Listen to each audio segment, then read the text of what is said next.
신약성경 96면 누가복음 5장 1절부터 11절까지, 누가복음 5장 1절에서 11절까지 같이 읽겠습니다. 무리가 몰려와서 하나님의 말씀을 들을새 예수는 게네사렛 호숫가에 서서 호숫가에 배 두 척이 있는 것을 보시니 어부들은 배에서 나와서 그 물을 씻는지라. 예수께서 한 배에 오르시니 그 배는 시몬의 배라. 육지에서 조금 떼기를 청하시고 앉으사 배에서 무리를 가르치시더니 말씀을 마치시고 시몬에게 이르시되 깊은 데로 가서 그물을 내려 고기를 잡으라.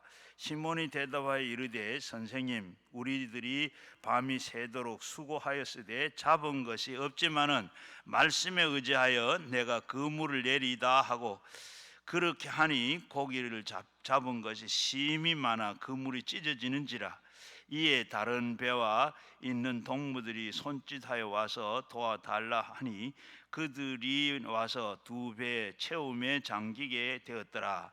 시몬 베드로가 이를 보고 예수의 무릎 아래 엎드려 이르되 주여, 나를 떠나소서, 나는 죄인이소이다 하니, 이는 자기 및 자기와 함께 있는 모든 사람이 고기 잡힌 것으로 말미암아 놀라고, 세베대의 아들로서 시몬의 동업자인 야고보와 요한도 놀랐습니다. 예수께서 시몬에게 이르시되 무서워하지 말라, 이제 후로는 내가 사람을 취하리라 하시니, 그들이 배들을 육지에 대고 모든 것을 버려두고 예수를 따르니라. 아멘.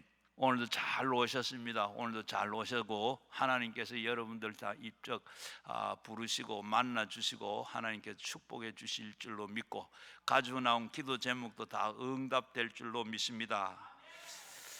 어떤 사람이 탈무드 신학교에 입학을 하려고 면접을 봤어요. 면접을 봤는데 그날 왜 당신은 이 학교에 오려고 합니까? 그렇게 물었더니 탈무드 신학교에 합격하는 그 정답은 뭐냐 하면 훌륭한 랍비를 만나는 것입니다 하는 것이 답이었어요. 랍비를 만나는 것, 신학교 들어와서 좋은 랍비를 만나는 것이다. 여러분, 왜 교회에 오셨습니까? 왜 기도원에 오셨죠? 물론 여러 가지, 아마 친근한 사람들 때문에 만나기 위해서, 또 아니면 설교에 큰 위로를 받기 위해서, 또 아니면 병을 고치기 위해서, 아니면 또 여러 가지 우리가 또 기도하면 하나님 풀어주시고 또 응답도 하시고 좋은 걸 줄 거라 꼭 믿고 기도하러 오신 분도 계실 것이고, 또 어떤 분들은 이렇게 또 어떤 일이 있는가 또 한번 이 삼아 온 분도 계실 것이고, 여러 가지 모양이 다 있을 줄로 믿습니다. 그러나 교회를 나오거나, 이 교회에 나오는 것은 뭐죠? 우리가 다 근본적으로 예수를 믿어서 구원을 얻고 우리의 영이 바로 성령을 받고, 그리고 이 교회 안에서 가장 그게 중요한 일이라 생각합니다. 예수님을 만나시고 성령 받고 옳게 믿음 생활하는 것.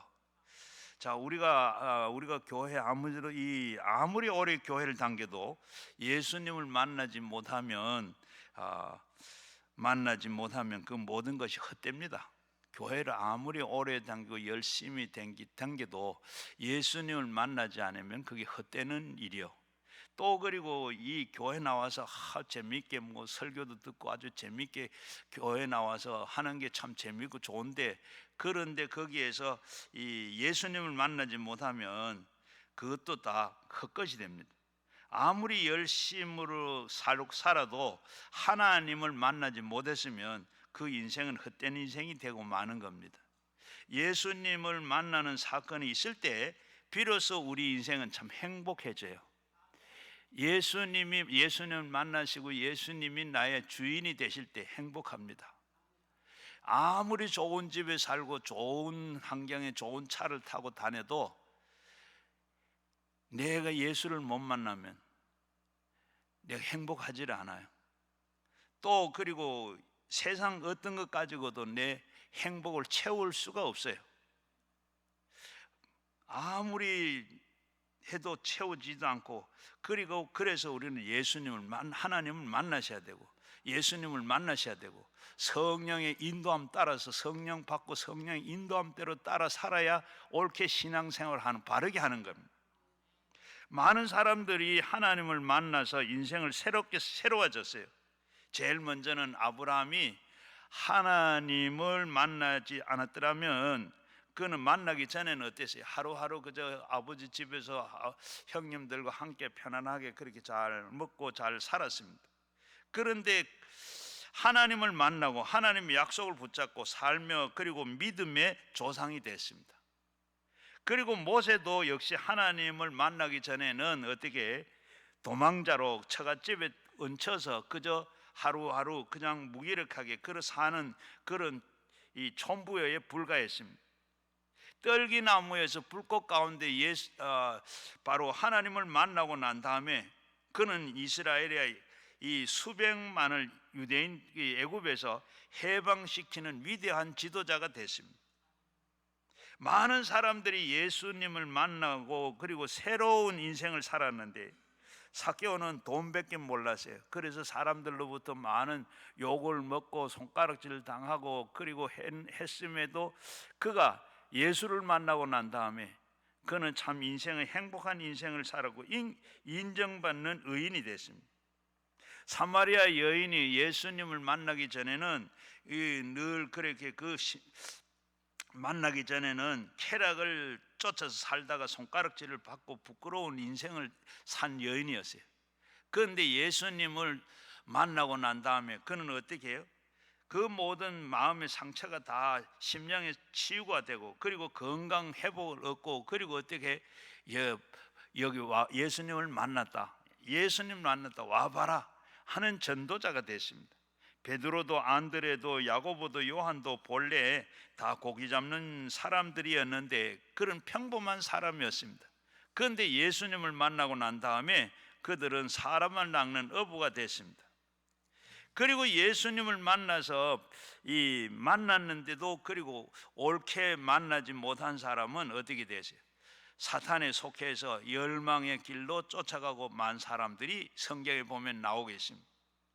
부자 청년은 바로 예수님께 나와서 어떻게 하면 영생을 얻겠느냐 하고 나와서 예수님을 만나기는 만났는데 어떻게 했어요?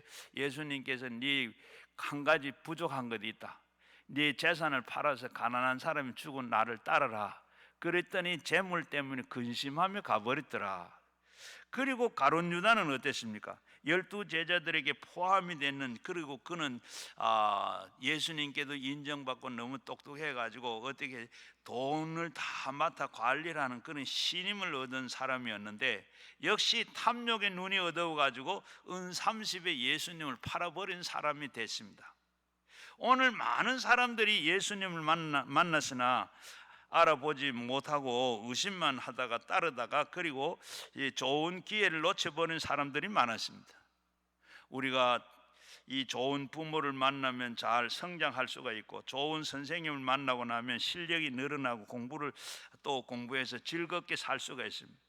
좋은 친구를 만나면 나쁜 길로 빠져들 유혹을 이기고 바른 길을 갈 수가 있습니다. 좋은 배우자를 만나게 하면 행복한 가정 생활을 할 수 있을 뿐만 아니라 좋은 목회자와 좋은 이 성도를 만나면 은혜로운 교회 생활을 할 수가 있습니다. 그 중에서도 가장 중요한 만남은 예수님과 만남입니다. 예수님과 만남, 여러분 예수님을 꼭 만나셔야 돼요. 여러분 오늘 이 말씀을 통해서 꼭 예수님을 만날 수 있게 되기를 주의 이름으로 축원합니다. 우리가 성도들이 세상을 살다가 보면 상당히 많은 갈등이 일어날 때가 있어요. 세상 사람들이 말합니다. 상식과 그리고 우리가 하나님의 말씀을 증거하는 그 내용이 뭔가 이제 맞아 떨어질 때는 괜찮은데 어떨 때는 그 말씀이 부합되지 않을 때 여기에 상당한 혼란이 생기게 돼요. 회의가 생기고 의심이 생기게 됩니다. 불신자들이 흔히 그런 말을 합니다.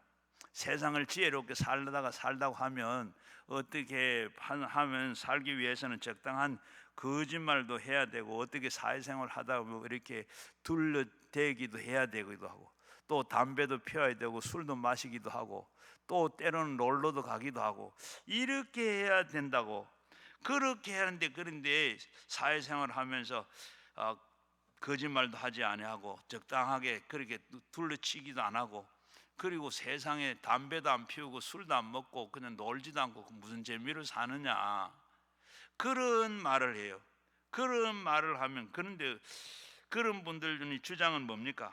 참 예수 믿는 사람 보니까 내가 참 너무 답답하다. 술자리를 하나 함께 먹기를 하나 함께 놀기를 하나 이런 거 참 무슨 재미로 사느냐. 불신자들을 볼 때는 참 그런 불신자들이 그런 시각에서 보면 예수 믿는 사람들 참 어떻게 보면 답답하기도 하고 불쌍해 보입니다. 여러분 어떠세요? 지금 예수 믿고 지금 여러분 교회 생활 신앙생활 한다고 하면 여러분은 어떠세요? 지금도 수많은 불신자들이 여러분의 안 믿는 친구들이 여러분을 보고 세상에 무슨 재미로 사느냐 놀지도 아니하고 거짓말도 안 하고 술도 안 먹고 담배도 안 피우고 무슨 재미로 사느냐 여러분 그런 말 들어보셨어요? 친구들이 그래 합니까? 이래 돼야 이게 진짜 예수 믿는 사람입니다. 그냥 같이 먹고 같이 즐기고 같이 놀고 그렇게 되니까 뭐 아무 표 없어요. 그런 말 안 하죠. 여러분 보면 저건 무슨 재미로 사느냐 이렇게 돼야 이게 진짜 우리가 그래도 바르게 산다고 바르게 신앙생활을 할 수 있는 사람입니다. 성경은 뭐라 그래요? 로마서 12장 2절 말씀에 너는 이 세대를 본받지 말고 오직 믿음으로 새롭게 변화를 받아 하나님의 선하시고 기뻐하시고 온전한 뜻이 무엇인지 분별해라.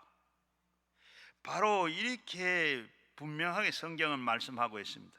너희는 세상을 본받지 말고 이는 세상을 완전히 격리되어져라.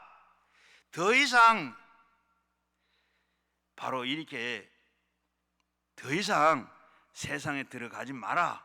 이런 말이 아니고 어떻게 해요? 구별해라. 구별해서 살아라. 앉을 자리에 앉고 설 자리에 서서 이렇게 할 줄 알아라. 너희가 함께 먹고 마시고 이렇게 놀고 그러면 예수 믿는 표시가 전혀 나지 않죠. 그래서 이런 성도들에게 너는 세상에 바로 너는 세상을 분별하라. 너는 그리고 세상에 바로 본받지 말아라. 세상을 본받지 말고 똑같이 그리 사니까 믿는 사람이 좀 달라야 될 거 아니냐. 구별해서 살아라는 겁니다. 그렇게 예수 믿는 사람들은 진정한 가치가 나타나도록 제대로 한번 신앙생활을 해봐라 하는 말씀입니다. 그래서 하나님은 온전한 뜻이 무엇인지를 분별해야 돼요. 어떻습니까?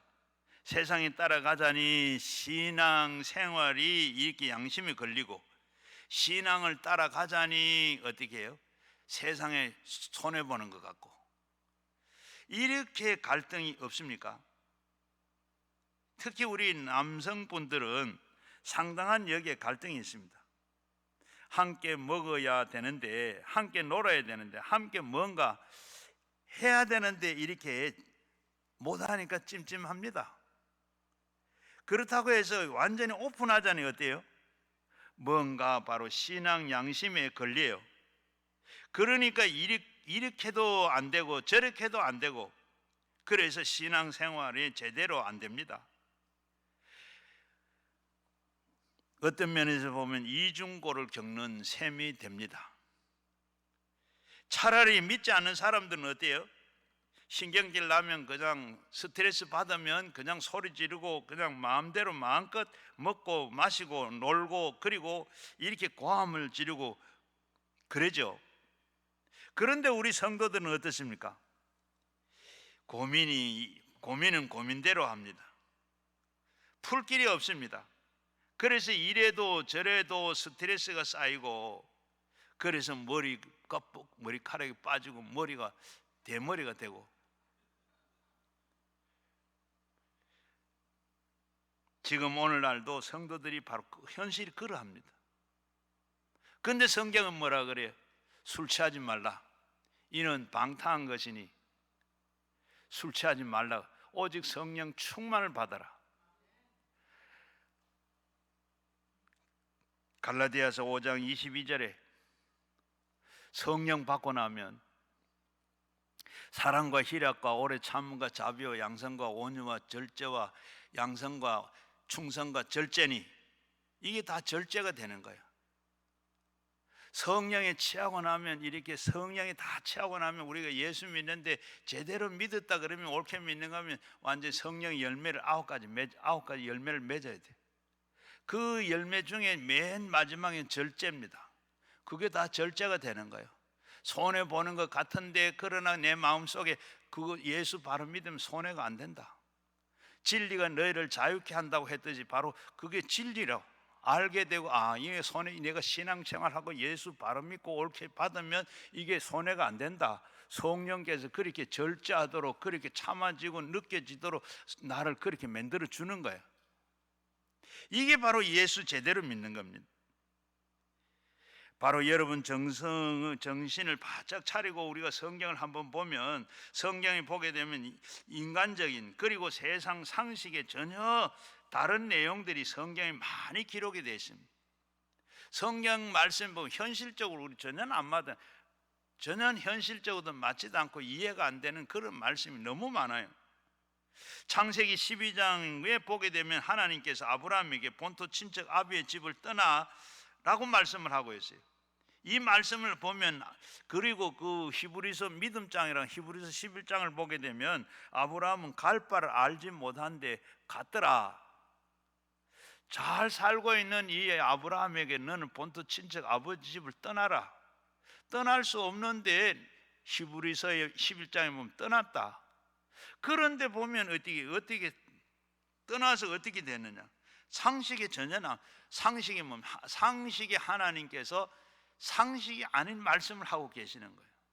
지금 아브라함을 너희 친척 아비 집을 떠나서 그 본토를 떠나라. 떠나면 어떻게? 적어도 그러면 너 저쪽에 가면 참 대궐 같은 그 집이 있는데 거기 가서 내가 잘 지는 집 거기에 살아라, 이렇게 된, 그 당시에 아브라함은 본토 친척 아버지 집을 떠나면 어떻게 되느냐? 그때는 못 살아요. 그때는 완전히 사회가 우리처럼 이렇게 자유분방하게 살 수 있는 게 아니고, 그때는 씨족, 부족 이렇게 딱 묶어져가 있어가지고 그 안에 안 들어가, 그건 자기들 부족끼리 씨족끼리 이렇게 묶여 사는 거예요. 그 안으면 어떻게 들어가 살아요? 전부 그렇게 살고 있는데, 그렇게 살고 있는데 떠나라 하면, 그것도 떠나라 하면 떠나야 되는데, 그런데 아브라함은 떠났더라. 그 완전히 떠나려 그러면 그 부족 속에 들어가든지, 안 그러면 부족을 내가 완전히 다 점령을 해가지고 그걸 완전히 내가 이렇게 해야 돼. 그걸 둘 중 그래야 살지, 안 그러면 살 수가 없어요. 그런데 아브라함은 떠났더라. 왜 그런가 하면 하나님께서는 네가 이 우상의 동네에서는 네가 안 된다. 이 갈대아 우르는 어떻게 우상을 만들어 가지고 파는 그런 동네예요. 그런데 바로 조상들이 그렇게 너는 믿음의 조상이 돼야 할, 네가 거기에 살아가지고는 믿음의 조상이 되지 않는다. 하나님의 뜻은 그거예요. 그래서 하나님께서 너는 본토 친척 아비 집을 떠나라. 떠났는데 어떻게? 아브라함 성경에 보게 되면 그는 하나님 말씀대로 떠나고 순종해서, 그리고 결국은 어떻게 됐냐? 믿음의 조상이 됐어요. 믿음의 조상이, 이렇게 성경이 전혀 맞지 않는 말씀들이, 오늘 본문 말씀에 보면 예수님께서도 이 말씀을 오늘 하신 걸 보게 돼요. 오늘 본문 말씀이 예수님께서 베드로의 이 상식에 맞지 않는 말씀을 하고 있습니다. 그야말로 오늘 이 상식에 맞지 않는 말씀, 여러분은 그런 위주에 지금 돌아가고 있습니다. 어쨌든 오늘 본문 말씀을 보면 예수님께서는 베드로에게 전혀 상식에 맞지 않는 말씀을 하셨어요. 4절 말씀이 뭐라 그래요? 말씀을 마치시고 시몬에게 이르시되 깊은 데로 가서 그물을 내려 고기를 잡아라. 오늘 우리가 잘 아는 말씀인데, 이 말씀이 바로 이 지금 깊은 데 가서 그물을 고기를 잡아라. 오늘 이 말씀의 배경을 보면 어떠세요? 1절부터 3절까지 그 배경을 말씀하고 있는데 어느 날 베드로와 그 동료들이 함께 어떻게 해요? 이 갈릴리 바다에 가서 그물질을 밤새도록 했는데 고기 한 마리를 잡지 못. 적어도 그물질 했으면 그래도 고기를 좀 잡아야 되는데 한 마리도 잡지는 못. 참 이상하다. 그리고 이 베드로가 생각하기로는 갈릴리 바다에 잠빼가 어릴 때부터 고기 잡는 어부입니다. 그래서 언제 가면 어떤 곳에 가면 어떤 고기가 있고 이런 것까지 다 아는 그런 베드로예요. 그런데 이상하게 이날은 고기 한 마리도 보이지도 않고 잡지도 못했어요. 밤새도록 헛그물질하고 이제 날이 밝아서 더 이상 고기를 잡지 못하고 이제 저녁이 되면 또 그 그물을 가지고 고기를 잡으러 그 배를 가지고 나가야 되는데 그물질을 손질하고 있어요. 약이 오를 대로 약이 올랐고 지금 하면서도 이 짓을 또 해야 되냐 이런 마음의 갈등도 이런 생각이 있는데 그때 예수님이 배로 사람들 다 데리고 와서 앉히나 놓고 그리고 예수님께서 이 배에 오르십니다. 그리고 모르는 사람다 예수님이 몇 번 본 그런 일도 거절도 할 수 배에 올라오셔서 타시고는 예수님께서 말씀을 전하십니다. 그러면서 육지로부터 배를 조금 떼게 해라. 어떻게 보면 여기 해석이 여러 가지 있습니다만은 그러면서 떼라고 하고 지금 예수님은 그 배를 강단 삼아서 사람들이 있는데 무리들이 있는 데를 보고 항해서 말씀을 전가합니다. 말씀을 어떤 말씀을 전했는 성경에 나와 있지는 않으니까 모르겠는데 말씀을 전하고 그리고 베드로도 역시 그물질을 손질을 하면서 그 말씀을 들었습니다. 그 말씀을 듣고 있는데 다 듣고 나니까 예수님께서 하시는 말씀이 바로 그 말씀이에요. 저 고기 잡았느냐? 밤새도록 했는데 잡지를 못했습니다. 그런데 예수님께서 너 저 깊은 데 가서 그물을 내려라. 깊은 데 가서 그물을 내려라. 지금 베드로는 그리고 예수님은 고기 잡는 분이 아닙니다. 목수고 그리고 아는데 그분인데 그분이 와서 말도 안 되는 말을 지금 베드로가 지금 고기가 저 깊은 데 가서 고기를 잡힌 것이면 거기가 지금 고기 잡고 있을 겁니다. 우리가 상식대로 우리가 아는 대로 고기는 어떠세요? 밤이 되면 이 얕은 물가로 나와요. 새물이 있는데 물가에 새물이 있는 곳으로 이 난류, 한류가 있는 그곳에 물이 있는 곳에 고기가 오는 거예요. 밤에는 나와서 밖에 있다가 날이 밝아지면 이 고기가 전부 저 깊은 데로 들어가서 잠을 자는 거예요. 그런데 예수님께서 저 깊은 데 가서 고기를 잡아라. 말도 안 되는 상식도 안 되는 경험도 아닌 그리고 지금 가도 자기 그물과는 잡을 수 없어요. 베드로가 가지고 있는 그물은 어떤 그물? 깊은 데 가서 고기 잡는 그물에 얕은 데서 잡는 그물이 짧아요.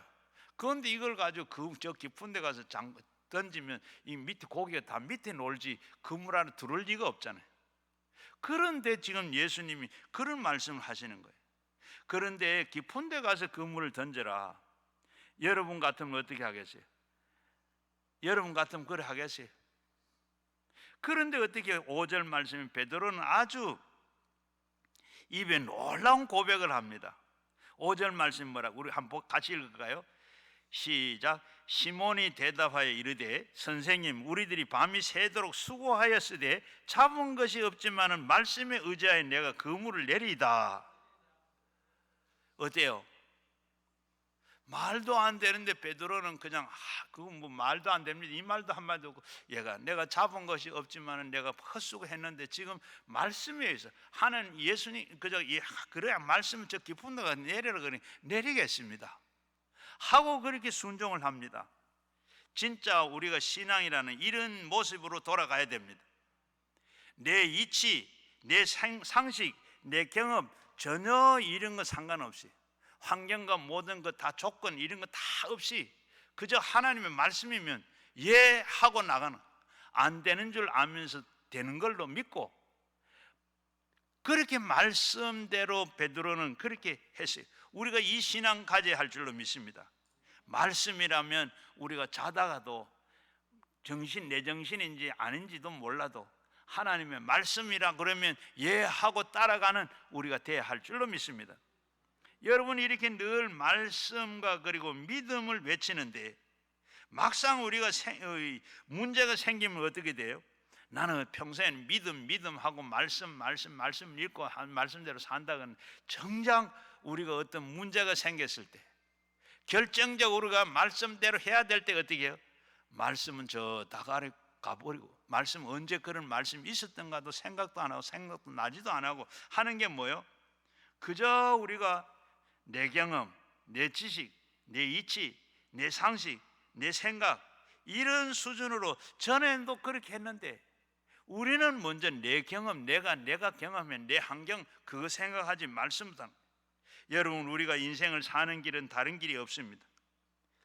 내 상식과 내 경험과 맞지 않아도 말씀을 붙잡고 그 말씀에 순종하는 인생은 반드시 성공하게 되는 줄로 믿습니다. 교회에서 구역장 해라, 교사 해라, 찬양대 해라, 또 전도대장 해라, 또 이렇게 하면 해야 되는데 고3인데요. 자기가 고3이가 이거 딸이 내년에 고3 되니까 나는 못합니다. 이래서 못합니다. 저래서 못합니다. 여러분 다 돼요. 저는 신학교를 막 졸업하고 신학교를 졸업하고 교회를 하다가 이게 아니겠다 해서 다른 교회를 갔어요. 갔는데 가니까 한 달 가서 생활비를 줄 알았는데 목사님이 첫 달은 하나님 거라고 그럼 바쳐야 된다 그래요.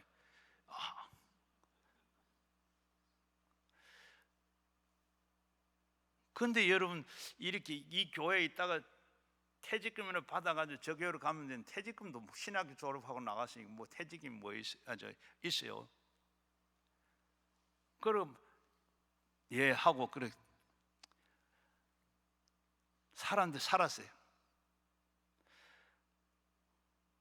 또 그 다음에 또 부목사를 또 이제 안수받고 부목사를 또 갔는데 가니까도 역시 그 교회는 아예 이제 첫 달은 그렇게 바뀌는 게 이제 그게 교육이 되고 그렇게 바치는 건 당연하고 이 추수감사절 때니까 추수감사할 때는 목사는 한 달 걸 드려야 된다 그래요. 한 달 걸 그거 드렸지 뭐. 그리고 그 다음 제가 담임을 나갔는데 담임부터는 이 그대로 다 드려요. 첫 것도 드리고 11조도 추수감사할 때도 한 달 드리고 하나님 앞에 이렇게 다 하니까 하나님 다 살려주시더라고. 안 굶었어요. 하나님께서 이렇게 우리가 맡길 때 하나님께서 그게 뭡니까? 베드로를 보십시오.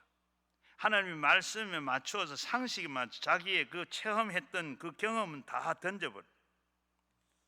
단순히 말씀으로 들어갔을 때 여기에 최고의 응답이 축복이 함께 따라옵니다. 믿음은 들음에서 나고 들음은 하나님의 말씀으로 말미암는다 그랬어요. 조금 전에 말씀드린 대로 아브라함은 어땠습니까? 어떻게 상식에 맞지 않는 명령이 내려졌을 때 그때 아브라함은 그대로 대처 방안이 그게 뭡니까?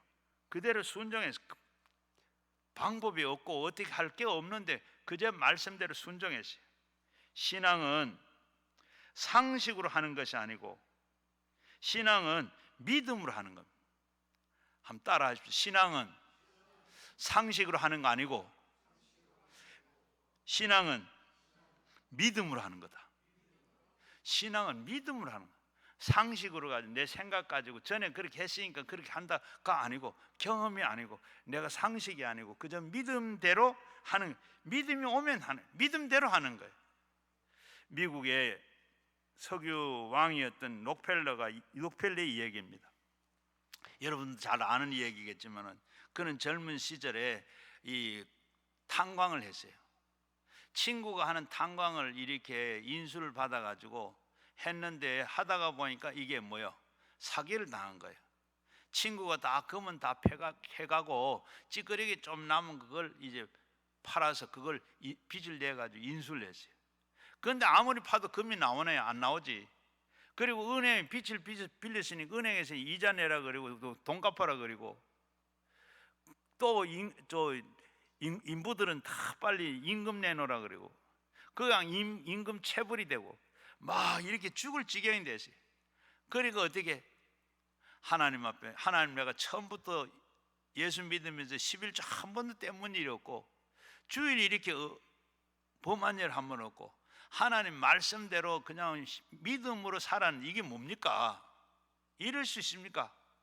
하고 그리고 하나님 앞에 기도했는데, 하나님께서 그렇게 기도하니까 더 깊이 파라. 때가 되면 원하는 것을 얻을 것이다. 그런 마음의 소리가 들려요. 그래서 직원들 보고 조금만 더 참아라. 그리고 은행 빚을 더 내고, 이래가지고 사람들은 뭐 저 완전히 록펠러가 미쳤다, 완전히 망하려고 이제는 결심했다, 막 사람들이 그런데, 그러면서 어떻게 하나님 내가 깊이 더 파라 그랬으니까 참 말씀 믿고 더 내려 나올. 그리고 하나님 앞에 이제 하나님 응답하지 않으면 나는 이대로 죽을랍니다. 하나님 그대로 할 수 없습니다. 그리고 하고 기도하고 파고 파니까 어떻게 조금 더 파고 내려가니까 나오라는 금은 안 나오고 시커먼 물줄기가 펑 터졌어요. 펑 터져서 이게 뭐냐 하고 보니까 보통 물이 아니고 석유예요. 그러니까 록펠러가 완전히 그렇게 석유 왕이 된 거예요. 하나님의 말씀은 이처럼 오늘도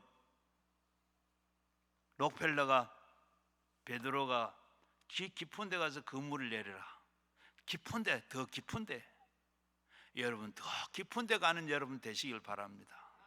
기도도 더 깊이 하시고, 그냥 앉아가지고 그냥 입에 발리는 거 기도하는 척 하지 말고, 하나님 앞에 정말로 만날 때까지, 응답할 때까지 깊게 기도도 하시고, 그런 깊은 신앙을 가진 여러분 되시기를 바랍니다.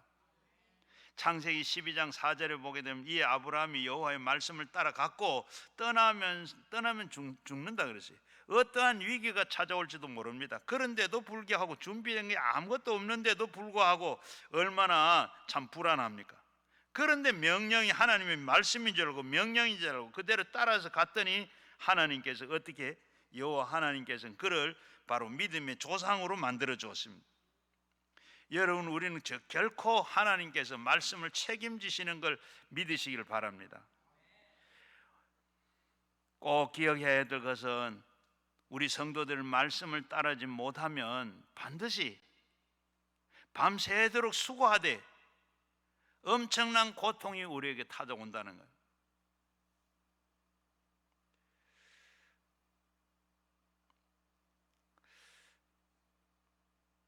하나님 말씀은 선포입니다. 선언입니다. 바로 이 말씀은 타협이 아닙니다. 설득하는 게 아니라 선포입니다. 창세기 1장 1절에 뭐래? 태초에 천지를 창조하셨느니라. 뭐 이해를 구하지 않아요. 그냥 선포입니다. 하나님의 말씀은 오늘 본문 말씀에도 베드로의 고백입니다. 우리가 밤새도록 수고하였을 때 잡은 것이 없습니다. 지금 저와 여러분들이 이런 상황에, 그렇지 않습니까? 말씀을 붙잡지 못하고 말씀의 은혜를 받지 못하니까 그야말로 수고하는 인생, 전혀 소득이 없는 인생으로 그렇게 자꾸만 고통 속으로 빠져들어가는 것 아닙니까? 혹시 이 시간 여러분 계획했던 것이 빗나가거나 해도 되지도 않고 잡힐 것 같으면 잡히지 않고 세상에 살아가는 참 힘들다, 그렇게 느끼지는 분 안 계십니까? 다른 길이 없습니다. 말씀으로 들어가시기를 바랍니다. 그리스도가 없는 밤이 새도록 인생은 될 수밖에 없는 겁니다. 그리스도가 없으면 엄청난 열심을 하는데도 더 이상 고통만 더 찾아오게 되는 겁니다. 나는 길이요 진리요 생명이 나로 말미암지 않고는 아버지께로 올 자가 없다. 길은 하나밖에 없어요. 마가복음 4장 38절에 보게 되면 예수님이 제자들을 데리고 바다 건너편으로 갑니다. 가는데 예수님은 할 일이 없어서, 볼 일이 없어서 예수님은 주무시고 계세요. 그렇게 가다가 제자들이 가다가 풍랑을 만났습니다. 이제는 더 이상 어떻게 해서 죽게 됐어요. 그때 예수님 생각나 예수님 깨웁니다. 예수님, 지금 우리가 죽는 것 이렇게 모르고 계십니까? 예수님 깨우시니까 그때 예수님께서 일어나서 풍랑을 잔잔해라, 바다에 고요해라. 고요해지고 조용해졌어요. 여러분, 예수님이 함께 계실 때 이렇게 풍랑도 잠재워주고 노한 바다도 고요하게 되는 줄로 믿습니다. 예수님 깨우셔야 돼요. 오늘 여러분 이 자리에 무엇 때문에 오셨습니까? 결국은 말씀을 듣기 위해서 이 자리에 오셨어요. 우리가 계속 믿음 하지만 믿음이란 말은 많이 사용을 합니다만 결국은 그 믿음이 저와 여러분이 말씀을 듣고 그 말씀에 순종할 때 믿음이 성장하는 줄로 믿습니다. 믿음이 생기게 돼요. 순종할 때, 말씀을 들을 때. 히브리서 11장 믿음장이라 그러는데 여기에 보면 믿음으로 아브라함은 갈 바를 알지 못하였으나 떠났다. 믿음으로 모세는 바로의 공주를 바로 아들이라 칭함을 거절하고 믿음으로 라합은 정탐꾼을 숨겨졌더라. 믿음으로 누구는 그렇게 하는데 전부 다가 어떻게 믿음으로 그렇게 말씀을 쭉 하고 있습니다. 그런데 이 믿음이라는 단어는 그리고 말씀이라는 단어와 이렇게 바꿔 생각해 보면 말씀으로 아브라함이 갈 바를 알지를 못하고 순종했다. 믿음으로 모세는 바로의 아들에게 칭함을 거절했구나. 말씀으로 라합은 정탐꾼을 숨겨줬구나. 무슨 말인가 하면 말씀과 믿음은 똑같은 말입니다. 말씀을 순종하면 믿음에 순종하게 됩니다. 그만큼 우리는 말씀 그 자체가 중요하다는 것입니다. 왜냐하면 말씀 그 자체가 그리스도입니다. 모든 그 복음의 핵심이 뭡니까? 예수 그리스도십니다.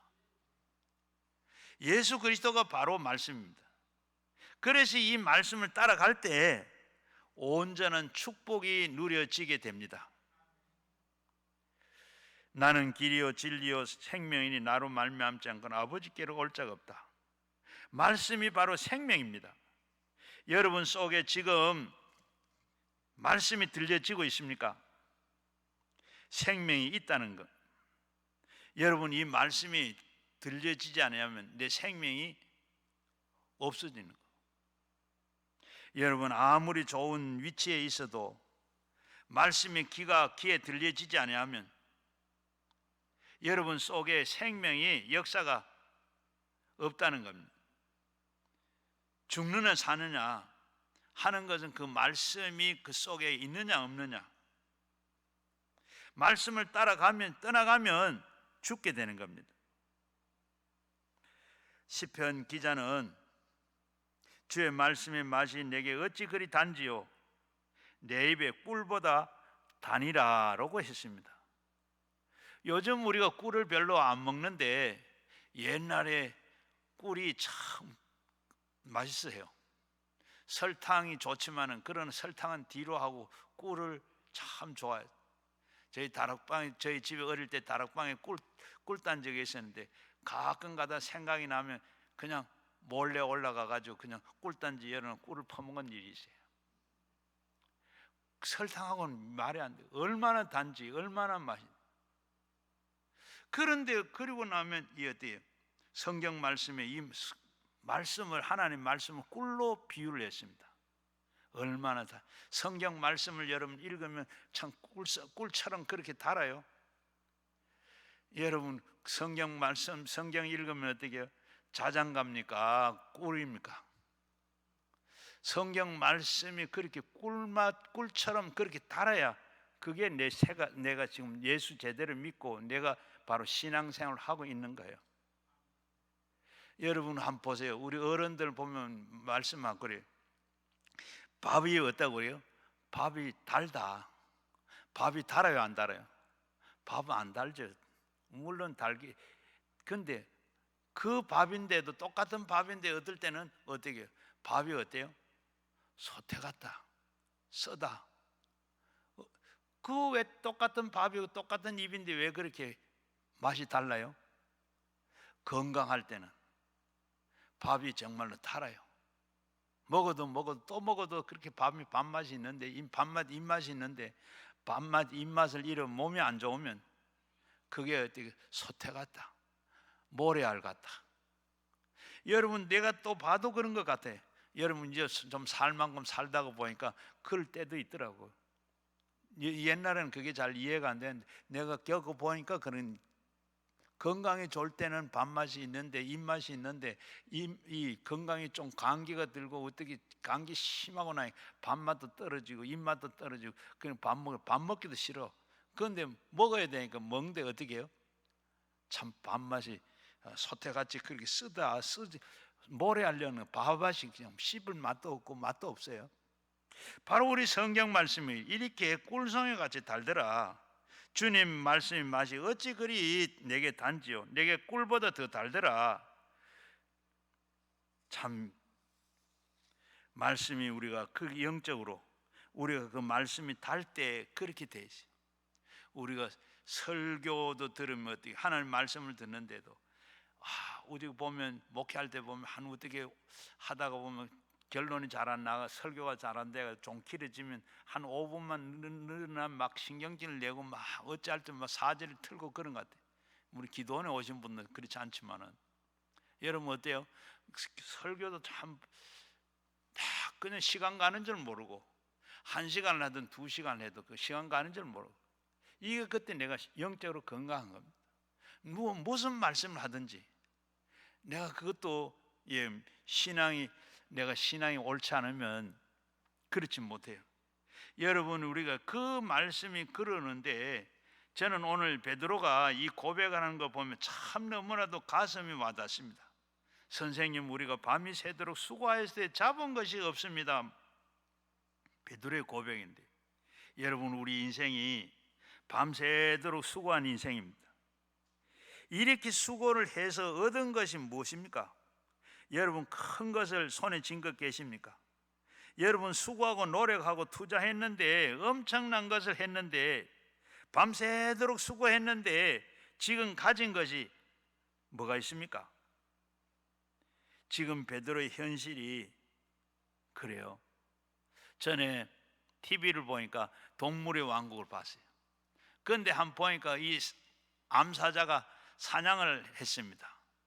송아지를 한 마리 잡았는데 그 잡아가지고 이제 막 먹으려고 사력을 다 해가지고 한 마리 잡았어요. 몇 번 실패를 하고 그러다가 죽을 고비를 넘으면서 이 한 마리를 잡아가지고 이제 먹으려고 하니까 옆에 하이네라가 한 8마리 10마리가 이렇게 막 빙 돌아다니고 같이 먹겠다 빙빙 도는 거예요. 그러니까 이거 안 뺏기려고 가까이 오는 분 쫓아버리고 그렇게 얼마나 신경을 하다가 이제 다 갔어요. 그러나 이제는 또 독수리가 와가지고 하늘에서 그걸 먹겠다고 빙빙 돌면서 그런다. 그것 조금 막 있는 그걸 막 신경을 부리고 있는데 그때 수사자가 한 마리 오더니 그걸 덥석 물고 어시렁어시렁 가요. 가는데 그걸 뒤에 이 암사자는 멍하니 서가지고 그걸 보고 있더라고. 우리 인생이 바로 저렇구나. 여러분 그래요. 여러분 부모님들 보세요. 젊었을 때는 어떻게 살아야 되겠다. 그냥 그렇게 땀 흘리고 잠도 안 자고 애쓰고 힘쓰고 그렇게 다 투자하고 다 했는데 그리고 자식 공부시킨다고 아들 공부시키고 딸 공부시키고 그렇게 하다가 보면 어디 시집 장가 간다고 또 한 사람 차려주고 또 그리고 시집 간다고 또 시집 가고 난 다음에도 어때요? 남은 게 수고하고 베드로가 서 있는 게 바로 내 모습, 우리 인생의 모습이 아닌가. 아무것도 남는 거 없고 수고만 하는 것밖에 없어. 밤새도록 했는데 석고물질했습니다. 자, 오늘 보면 우리가 그러해요. 자, 그리고 밤새도록 수고했는데 얻은 것이 없지만은 말씀에 의지하여 내가 그물을 내리겠습니다. 이렇게 하고 나니까 그러고 말씀을 붙잡는 순간에 어떻게 돼요? 완전한 상황이 달라졌습니다. 6절 한번 볼까요? 그렇게 하니 어떻게 했어요? 말씀에 의지하여 그물을 깊은 곳에 내렸더니 고기 잡힌 것이 힘이 많아 그물이 찢어지더라. 고기가 얼마나 들어와서 그냥 이놈들이 막 몸부림을 치니까 그물이 찢어질. 밤새도록 수고해가지고 한 마리도 잡지 못했는데 하나님 말씀에 이렇게 순종했더니 그물을 내릴 때 그물이 찢어져. 그걸로 끝난 게 아니고 두 친구들이 배까지 오라 그래서 자기 배에도 친구의 배에도 실었습니다. 배가 어떻게 가라앉을 정도로 이렇게 되는 걸 봤어요. 오늘 본문을 다시 보면 큰 역사가 일어났습니다. 그물이 찢어지고 찢어지는 역사가 나타났어요. 큰 역사가 일어났습니다. 오늘 이런 기적의 순간은 이 기적의 순간에 베드로는 엄청난 것을 깨달았습니다. 다시 말하면 말씀을 듣는 그 순간에 지금까지 몰랐던 위대한 사실을 발견하게 됐어요. 결론이 뭡니까? 8절 말씀에 시몬 베드로가 이를 보고 그러니까 그물이 찢어졌어요. 고기가 잡혀있는데 실으니까 두 배가 깔아지게 됐습니다. 이 사건을 보고 예수님 무릎 앞에 엎드려 주여 나를 떠나소서 나는 죄인입니다. 참 중요한 사실을 발견했습니다. 고기 잡히는 역사가 일어난 그 순간에 베드로는 깨닫기 시작을 했어요. 그리고 당장 예수님 앞에 무릎을 꿇었습니다. 뭘 깨달았습니까? 예수님을 알았어요. 예수님을 알았어요. 이때까지 그런 예수님만이 바로 이분은 바로 고기를 밤에는 흩으시고 고기를 낮에는 모으시는 분이라. 고기를 마음대로 흩으시고 모으시는 분이라. 밤새도록 고기 잡으려고 그렇게 손바닥같이 갈릴리 바다를 아는 베드로가 고기를 참 한 마리도 나타나지도 않고 잡히지 않고 참 이상하다 했는데 이분이 다 흩었구나. 지금은 저 깊은 데 가서 모아놓고 저 깊은 데 가서 그물을 던져라 했구나. 이분은 보통 랍비가 아니고 보통 랍비 같으면 그 부분적으로 바다 전체를 아는 랍비는 없어. 이분은 바로 메시아다. 이분은 바다를 만드시고 천지 만물을 만드시고 물고기를 만드시고 하신 하나님이시다. 이걸 깨달은 거예요. 이분이 바로 하나님구나, 메시아구나. 하나님 만물을 그리고 운행하신 분이라. 인간의 생사화월 국가의 성망성세를 높이고 낮추고 죽이고 살리고 하는 분이구나. 말씀을 듣는데 이분이 그런 분이구나. 무슨 말인가 하면 지금까지는 자기는 모든 경험과 완전히 땅에 지금 다 내려놓는 누구를 발견했습니까? 그리스도를 발견했습니다. 그래서 그 앞에 무릎을 꿇었어요. 성경 말씀에 보면 5절에서는 뭐라고? 선생님, 내가 잡은 것이 없지만 말씀에 의지하여 내가 선생님 하다가 8절에 가서는 뭐라 그럽니까? 주여, 나는 죄인입니다. 나를 떠나소서. 오늘 가장 중요한 핵심입니다. 지금 왜 베드로가 예수님 앞에 무릎을 꿇었는가? 다른 것이 아니고 지금까지 경험하지 못했던, 지금까지 몰랐던 위대한 그리스도를 발견했습니다. 그러니까 그리스도를 경외해 무릎을 꿇었다, 경외했다는 겸손했어요. 바로 하나님의 아들을 알게 되자 내 죄를 그분이 다 아신다. 바다를 다 아신 하나님, 그분이 바로 나의 죄도 다 아신다. 그러니까 그 앞에서는 몸둘 바를 모르는 거예요. 두려워할 수밖에 없어요. 몸둘 바를 모르고 여태까지는 자기가 참 의인이라고 생각했는데 참 나는 죄인입니다. 스스로 자신을 알게 됐어요. 하나님을 알게. 바로 오늘 이 말씀 속에 무엇을 발견했느냐? 예수 그리스도, 다른 것이 아닙니다. 그리스도가 오늘 제대로 발견을 했어요. 여러분도 오늘 예수를 발견하시면 수십억을 얻는 것보다 횡재를 한 줄로 압니다. 첫 번째는 그리스도를 발견했어요. 주님을 만나시면 모든 것이 다 해결됩니다. 바로 그리고 이 베드로는 모든 것 하나님께서 다 책임지시고 하나님께서 모든 것 다 십자가 위에서 예수님께서 다 이루었다 하실 때 모든 걸 다 이루시는 분을 알았어요. 그분을 만나시게 되면 마태복음, 마가복음 10장 46절에 보면 바디메오가, 거지 바디메오가 예수님 찾아오셔서 네가 뭐 해주기를 원하느냐? 내가 보기를 원합니다.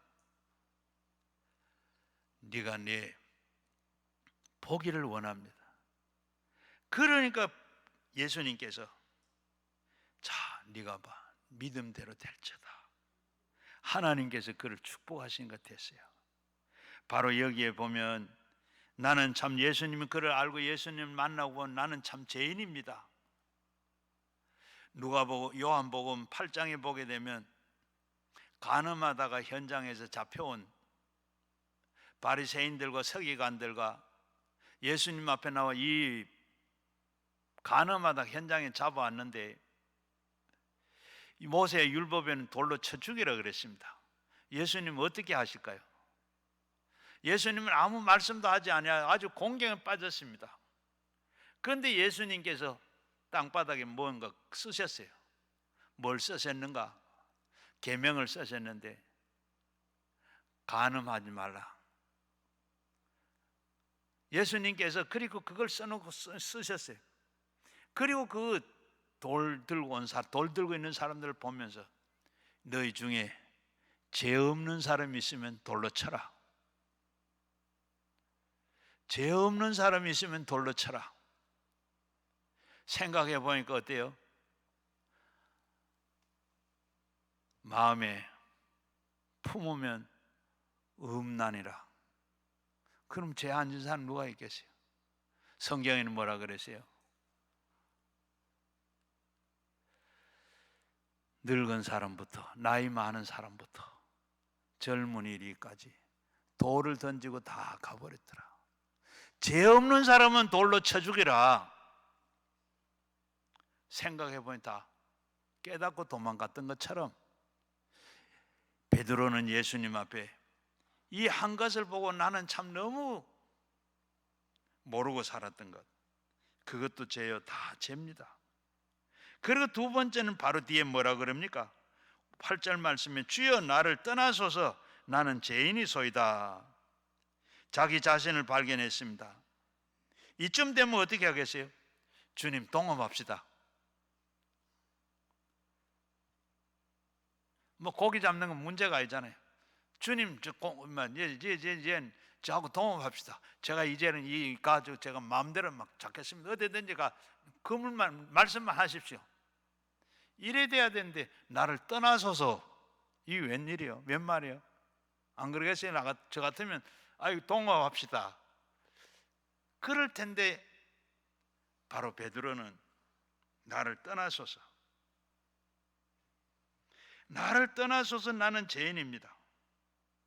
내가 지금까지 경험을 주장했고 노력을 주장했고 하나님을 만나고 나니까 어떻게 그리스도를 만나고 나니까 난 아무런 존재가 아니구나. 주여 나는 죄인입니다. 자기 자신을 발견했어요. 자기 자신을 발견했습니다. 간음하다가 잡아온 그 서기관 바리새인들이 자기 죄 없는 사람 돌로 치라고 하니까 생각해보면 저기 다 오히려 맞아 죽겠거든. 다 도망갔던 것처럼 예수님 앞에서 보니까 너무 자기는 하나님 아들 앞에, 그분은 모든 것을 다 알고 있어. 내 모든 죄도 다 알고 있어요. 너무 두렵습니다. 감당할 수가 없어요. 그래서 두려워서 몸둘 바를 몰랐습니다. 여태껏 내가 의인인 줄 알았는데 나는 죄인이구나. 사도 바울은 로마서 7장 24절 말씀에 이렇게 고백을 했어요. 오라, 나는 참 공고한 사람이다. 이 사망의 몸에서 누가 나를 건져내겠느냐. 바울은 다메섹 도상에서 어떻게 그리스도를 발견했습니다. 그때는 자기가 죄인인 것을 깨닫게 되었어요. 인생들이 그렇게 하나님 그리스도 앞에서 설 때는 어떻게 내가 죄인인 것을 깨닫게 됩니다. 단적으로 말하면 은혜를 받았다는 말입니다. 그리스도가 발견됨과 동시에 내 자신을 발견했어요. 내 속에 엄청난 은혜의 역사가 임했다는 말이죠. 여기서 보면 생명의 구원의 역사가 일어나게 되는 겁니다. 오늘 이 시간에도 꼭 우리가 그리스도를 발견해야 돼요. 여러분 자신이 또 발견해야 돼요. 이게 바로 축복 중에 축복인 줄로 믿습니다. 예수님 앞에 두 젊은이가 찾아왔어요. 한 사람은 앞에서 말한 대로 어떻게 하면 내가 예수님 영생을 얻을 수 있겠습니까? 그러니까 네가 계명을 지켜라. 어릴 때부터 저는 계명을 다 지켰습니다. 그리고 그러면 네가 한 가지 부족한 것이 있다. 네가 가지고 있는 거 그거 팔아서 가난한 사람 주고 나를 따르라. 그리하면 하늘의 보화가 네게 클 것이다. 그런데 하늘의 보화를 생각하지 못하고 그저 가지고 있는 그 재산 근심하며 떠났더라. 예수님 앞에 나와서 예수님 만나고 구원 받으려고 왔다가 그는 재물 때문에 가버렸어요. 삭개오는 어땠어요? 이 삭개오는 세리장으로 세금들을 거루어 매국노로 사람들로부터 지탄을 받고 손가락질하고 욕을 먹고, 그런데 예수님을 만나고 난 다음에 그는 스스로 어떻게 말했어요? 예수님 앞에 내가 가진 것 절반을 내가 가난한 사람 주고 예수님 그리고 주겠습니다. 그리고 남의 것 토색한 일이 있으면 내가 4배로 갚겠습니다. 바로 예수님을 만나도 한 사람은 재물 때문에 떠났고 한 사람은 재물을 다 버리고 예수님을 택했어요. 여러분 오늘도 우리가 그 예수님을 만나야 할 줄로 믿습니다. 그리고 내가 베드로는 어떻게 11절에 보면 즉시로 모든 것을 버려두고 예수님을 따랐다 했습니다. 예수님을 다 댑니다. 삭개오는 절반을 바로 재산을 다 포기하고 마지막에 가서는 어떻게 해요? 하나님께 중요한 것을 발견하게 되는데 10절 말씀에 보면 세베대의 아들로서 시몬의 동업자인 야고보와 요한도 놀랐습니다. 이제는 역사가 일어났습니다. 놀랐죠. 그때 예수님께서 시몬에게 이르시되 무서워하지 말아라. 내가 이제 후로는 네가 사람을 취하리라. 사명을 발견하게 됐어요. 만약에 시몬이 예수님을 만나지 못했다 그러면 그저 시시하게 그리고 이 갈릴리의 마을에서 이름도 없이 그냥 고기 잡는 업으로 끝났을 것입니다. 그런데 그는 어떻게 해요? 바로 예수님을 만나고 난 다음에 자기의 사명을 얻었어요. 고기 잡는 사람이 아니라 사람을 낚는 어부가 됐습니다. 저와 여러분들이 그리스도를 발견하고 그리고 자신을 발견하고 동시에 또 뭐를 발견하십니까? 사명을 발견해. 지금까지 내가 뭐 하고 했는가? 지금까지는 내가 고기 잡았지만은 이제는 사람을 낚는 어부가 되리라. 완전한 사명을 얻었죠. 그리고 5절 말씀에 보면 말씀을 의지하여 내가 그물을 내리다 하고 그리고 말씀에 순종했습니다. 그러할 때 그 결과가 어떻게 됐느냐? 6절 7절에 보면 그렇게 하니 고기 잡힌 것이 심히 많아 그물이 찢어지는지라. 이에 다른 배들이 동무들과 손짓하여 와서 도와달라 하니 그들이 와서 2배 채움에 잠기게 되었더라.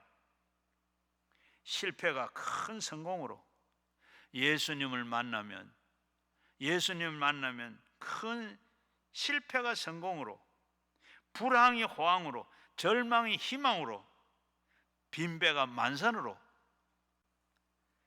경제적으로 회복을 이루게 됩니다. 더 나아가서는 베드로는 사람을 낚는 어부가 되어서 영적인 축복을 받았습니다. 예수님 우리에게 말씀하실 때 우리는 순종하기 어려운 환경과 조건이 있을 수가 있습니다.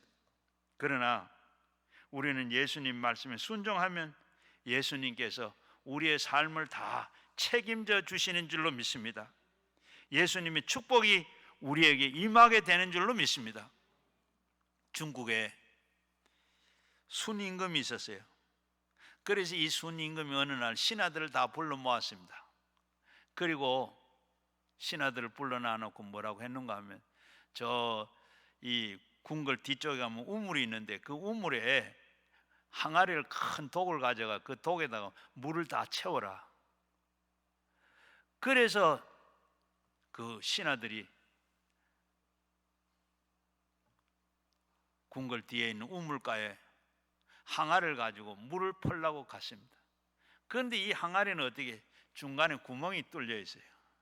그런데 이게 물을 아무리 펴도 어떻게 채워지질 않은 거예요. 그런데 약삭빠른 신하들은 이런저런 핑계를 대고 다 가버렸어요. 그런데 한 사람만 유독 하루 종일 땀을 뻘뻘 흘리며 물을 퍼서 채웁니다. 그래서 이렇게 생각을 했어요. 자, 임금님의 말씀인데 이 말씀을 어찌 이행하지 아니하겠느냐? 이런 생각을 가지고 다른 신하들은 다 갔는데 혼자 미련하게 우직하게 임금의 말씀에 순종해서 두레박으로 물을 퍼서 구멍난 항아리를 물을 채웠어요. 채웠는데 채워지나요? 그런데도 그러다가 보니까 이 우물이 물이 다 말랐어요. 그래도 한 방울이라도 다 퍼서 올리려고 두레박을 가지고 드럭드럭 긁었어요. 끓다가 보니까 뭐가 턱 걸려요. 그래서 이게 뭔가 하고 우물 속으로 들다 보니까 뭐가 뻗쩍 비쳐요. 이렇게 이상하다면 저기 뭐지? 이쪽으로 가면 빛이 들어가니 보이고 이쪽으로 가면 이상하다. 그래서 그게 보니까 이게 뭐 보통 게 아니구나 하고 건져서 보니까 큰 황금 덩어리가 있는 거예요. 건져가지고 놀래가지고 임금님에게 임금님 이렇게 다 물을 퍼내라고 다 퍼고 나니까 거기에 이런 금덩어리가 나왔습니다 하고 임금에게 갖다 줬더니 임금이 하는 말이 껄껄 웃으면서 그래 임금의 말에 순종하는 충신에게 주기 위해서 하늘이 내린 상급이다. 그것은 자네가 가져가게. 이쯤 되면 어떻게 약삭빠른 이 신하들은 다 가슴을 칩니다. 껄껄 내가 왜 그랬지? 내 눈 내가 찔렀지. 후회를 하고 막 그런데 어떻게 다 지나간 일이고 그리고 난 다음에 이 신하들은 가슴을 쳤지만은 그런 나중에 순임금은 이 충신을 가까이 해가지고 나라의 우의정을 삼았다 그럽니다. 무슨 일이든지 작은 일에 충성하는 자는 언제나 큰 일을 맡긴다고 성경은 말씀하고 있어요. 사랑하는 여러분, 오늘도 우리가 예수님을 만나시고 예수님 말씀에 순종하는 여러분 되시기를 바랍니다. 제가 교회를 짓는데 친구가 교회 장로고 그 장로가 바로 건축위원장을 만나 자기도 건축을 한다 그래요. 그래서 한 번은 제가 저녁에 같이 식사를 했어요. 식사를 하고 하니까 그러면서 식사 자리에서 1인 유인물 하나 주면서 이거 한번 봐라. 그게 뭔데? 시설 기초 분담금이라는 거예요. 그리고 그걸 가져와가 제가 우리 건축하는 장로님 제가 오늘 친구를 만났는데 이런 걸 하나 주는데 이거 한번 알아서 한번 보세요 하고 줬더니 이 장로님이 이걸 가지고 서초구청을 갔어요. 갔는데 알아봐도 이거 아무도 아는 사람이 없어요. 서울시청을 갔어요. 서울시청에 가 물었는데 아무도 아는 사람이 없어요. 건설교통부 이 법안을 만들어내는 그 담당 부서를 찾아 그 담당자를 찾아 만났어요. 그래 이게 뭡니까? 하니까 이거 시설 기초 분담금이라는데 이게 시설 기초 분담금이 뭡니까? 그런데 이거는 지금 노무현 정부 때 일인데 바로 건축을 하려고 그러면 집을 지으려고 그러면 길을 만들고 상수도 하수도를 만들어야 되는 거기 드는 비용이 시설 기초 분담금이라는 겁니다. 그래 우리 교회를 지으려고 그러는데 우리 교회는 지금 아파트가 안에 재건축을 하는데 다 길도 돼 있고 이 다 전기도 상하수도 다 되어 있는데 그래도 건축하는 데는 이 법이 바로 거기에 법대로 적용이 됩니다.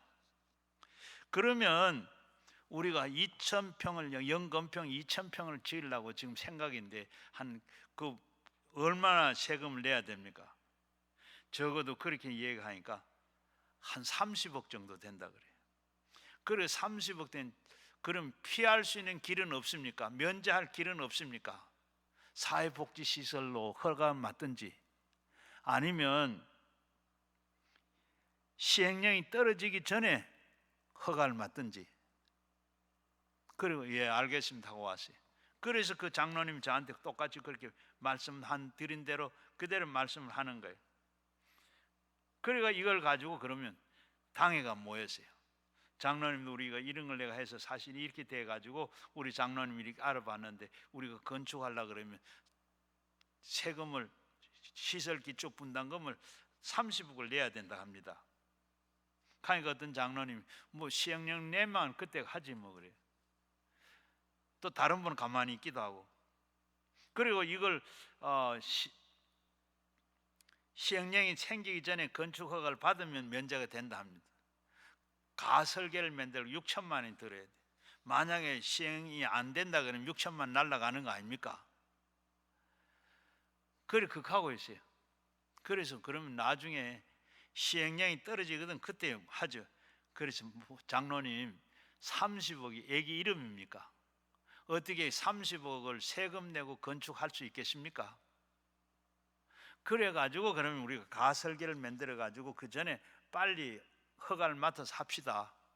그래가 결론을 내고 서초구청에다 가설계를 막 만들어가지고 빨리 만들어서 허가 신청을 했어요.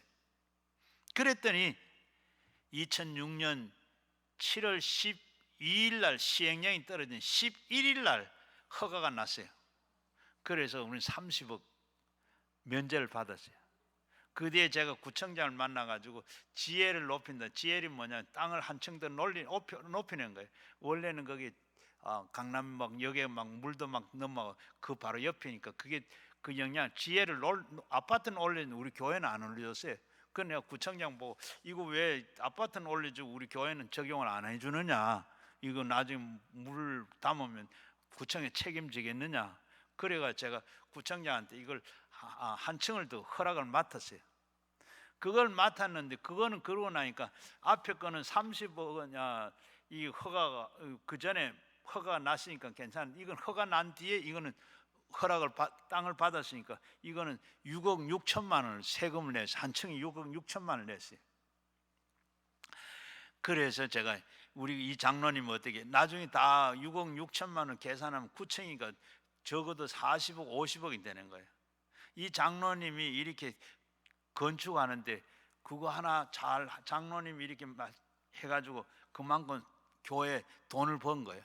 그리고 이 장로님은 제가 물었죠. 장로님 그냥 뭐 제가 한번 알아보라고 드린 건데 그 장로님 뭐 구청에 가서 모르겠다면 말든지 시청에 가서 모르겠다면 말만 되는데 그까지 찾아가서 그랬습니까? 했더니 이 장로님이 하시는 말씀이 뭔지 아세요?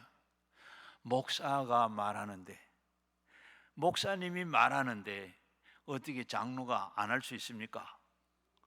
여러분, 사람의 말 한마디 들었는데 어떻게 해요? 40억 50억 돈을 버는 거예요. 여러분, 하나님의 말씀에 이렇게 순종하고 하나님 말씀에 따라가면 어떻게 해요?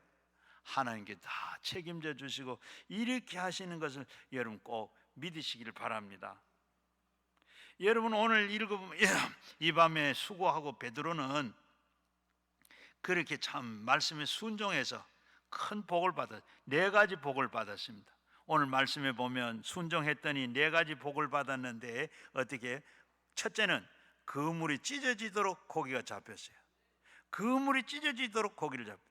여러분, 우리가 하나님의 말씀에 순종하고 말씀을 따르면 여러분이 맡겼던 사업이 안 되는 사업이 하나님께서 기적같이 이렇게 그물이 찢어지도록 하나님께서 채워주시고 허락하시는 줄로 믿으시기를 바랍니다. 그리고 2번째는 그리스도를 발견했어요. 앞에서 말씀드린 대로 세상 누구를 다 만나도 어떻게 그리스도를, 우리가 예수 믿는데 그리스도를 만나지 않으면 이거 하나님 만나지 못하 그리스도를 만나 모든 게 뭐예요? 헛된다. 모든 것이 헛돼요. 아무리 여러분 신앙생활 잘하고 옳게 하고 좋다고 해도 하나님 없으면 행복이 없어요. 또 그리고 3번째는 뭐죠? 자신을 발견했어요. 자신을 발견했어요. 내 속에 암이 있는데 암이 있는 줄도 모르고 살아가면 얼마나 불쌍한 사람이에요. 어리석은 사람이에요. 내 자신을 알게 됐어요. 자신을 알게 돼. 여러분, 성경에 보니까, 구약 성경에 보니까 왕만 생각이 제사장 할 일을 해가지고 어떻게 해요? 왕의 자리를 뺏긴 사람도 있고 문둥이가 된 사람도 있더라고. 하나님 앞에 내 자신을 내가 지금 뭐 하고 있니? 뭐 예수를 믿고 어떻게 교회에서 뭘 하고 있는지 나 자신을 알고 해야 돼. 기도도 내 자신을 알고, 신앙생활도 내 자신도 알고, 하나님 앞에 드리는 것도 내 자신을 알고 하나님 앞에 해야 돼. 그리고 4번째는 뭐예요? 사명을 알게 됐다. 사명도 함께 알았어요. 우리는 말씀에 순종할 때 횡재를 만나게 됩니다.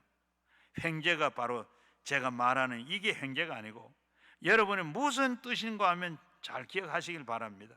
여러분 말씀을 제대로 들어오시면 엄청난 역사가 여러분 속에 일어나게 되는 줄로 믿습니다. 베드로는 배를 육지에 대고 모든 것을 버려두고 어떻게 해요? 예수를 따랐다. 예수님을 만나고는 이분밖에 없다. 오직 오늘 예수님 만나시고 그 예수님은 따라가는 여러분 꼭 되시기를 바랍니다. 그렇게 할 때 하나님께서 여러분을 다 책임져요. 구약 성경에 보니까 전쟁이 났는데 적들이 연합군을 이루어가 들어옵니다. 어떻게 해요? 어떻게 할 줄도 모르고 어떻게 싸울 줄도 모르고 한 게 없고 오직 주만 바라보나이다. 주만 바라봤더니 어떻게 해요? 18만, 밤에 자고 나니까 어떻게 18만 5천 명이 전염병이 들어 다 죽어버렸어요. 하나님이 하시는 일인 줄 압니다. 한 주만 바라봤더니 주님께서 18만 5천 명을 한밤에 다 죽여버렸어요. 여러분은 주님밖에 없는 줄 압니다. 이제는 주님밖에 없는 줄 알고 말씀밖에 없는 줄 알고 주님 만나시고 그 말씀대로 살아가는 여러분 되시기를 주의 이름으로 축원합니다. 이제 우리 다 같이 말씀을 생각하면서 가져 나온 기도 제목과 함께 우리 주여 삼창하시고 함께 기도하겠습니다. 주여